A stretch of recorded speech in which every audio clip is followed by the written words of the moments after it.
En tant qu'enfant du Sahel, je pense sincèrement que l'Europe a un sens très prononcé du mépris envers l'Afrique, même s'il n'est pas comparable à la condescendance des États-Unis d'Amérique, un État considéré comme la plus grande démocratie au monde et qui contraint un certain nombre de races humaines à la coloscopie avant d'entrer dans les territoires américains.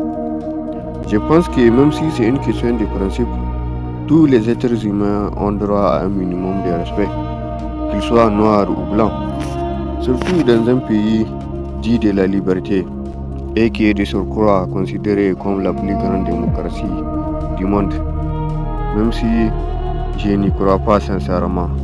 Et même si aussi je crois que la démocratie est le truc le plus débile que j'ai jamais entendu. Tout simplement parce que au soleil des indépendances de l'Afrique de l'Ouest, la ruse de la France avec le référendum du général de Gaulle n'a pas permis aux citoyens africains de manifester eux-mêmes un choix politique, contrairement au peuple guinéen.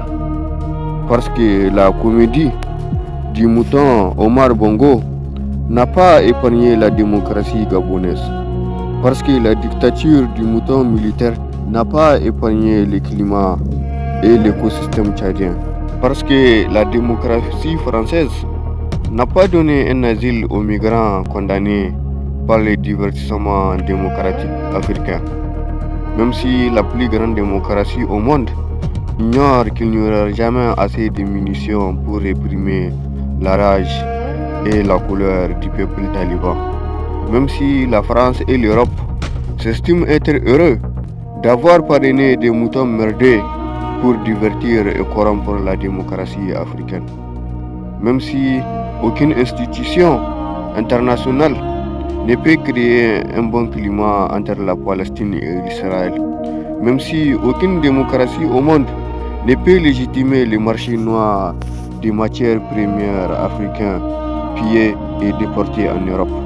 Même si aucun psychologue au monde ne peut apaiser la conscience dérangée des gouvernements européens.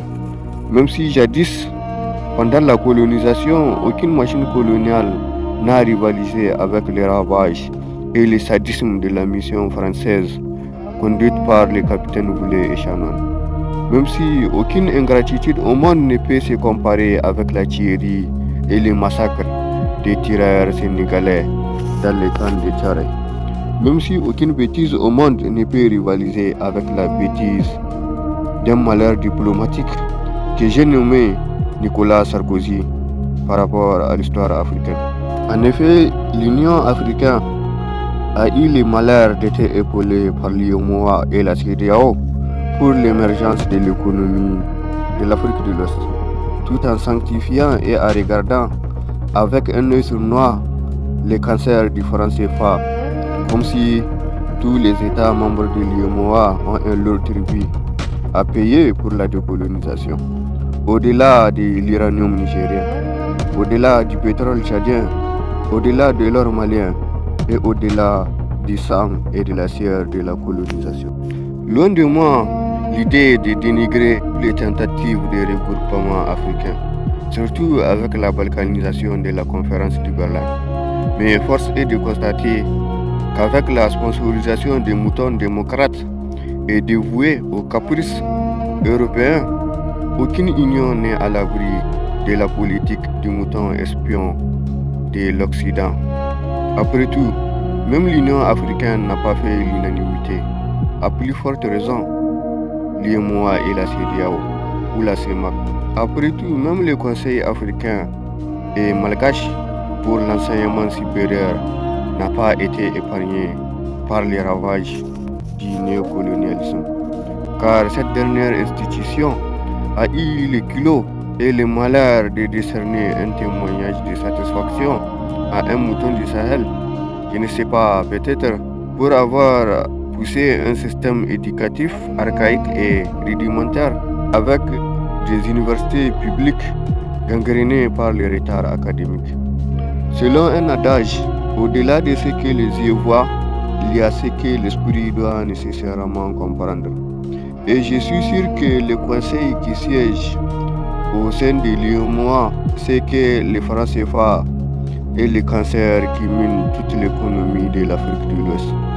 Et je suis sûr que le conseil qui siège au sein de la CEDEAO ne cesse d'être utilisé par la France ou l'Europe pour intimider la démocratie africaine, tout comme les moutons merdés qui emmerdent l'Afrique et ses enfants pour honorer les modes de vie VIP de la France et de l'Europe. Je suis un enfant du Sahel et je tiens à dire à tous ces idéalistes qui chantent la démocratie, les droits de l'homme, la primauté de l'individu, la laïcité, que je n'ai jamais vécu une expérience démocratique digne de son nom dans mon pays, en dehors d'une rare exception survenue suite à un coup d'État d'un enfant de la patrie.